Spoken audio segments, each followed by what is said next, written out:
Hey, good morning, futurist Jim Carroll. Look, there's no better way to test the home broadcast studio than to try and really go live and just see if it works. You got to innovate when times are interesting.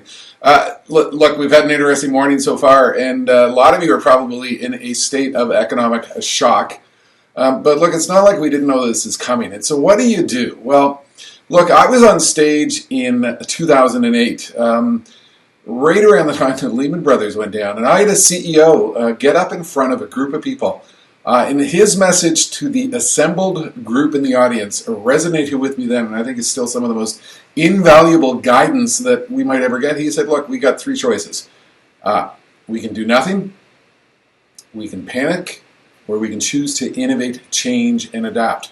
And that was the message that he gave to his team, and I think what he did was he set the tone that, look, we know we are in unprecedented times. We don't know how this thing is going to unfold. The natural inclination is we're scared, we're terrified.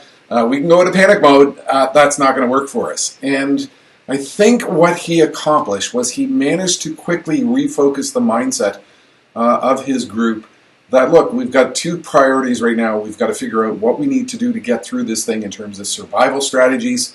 And getting through the next day, 1 month, 2 months, 3 months, 6 months, nobody knows. But more importantly, what do we do to ensure that we are aligned to the long-term trends? We have strategies, we have goals, we have objectives. We know there are trends out there which are accelerating us into the future. So what we've got to do is we've got to make sure that we are aligned to those trends as the reality of where we go forward. So, as you go through this day in which volatility is all over the place and things are unfolding at an absolutely blinding speed, keep that in mind. You've got three choices. You can panic, you can choose to do nothing, or you can choose to innovate, change, and adapt. I'm going live, right here, right now, before I'm fully convinced that my broadcast studio is ready. And I'm just going to have a look at this and see if it's ready to go and if it's working well. So that's it for now, futurist Jim Carroll, live from the home studio.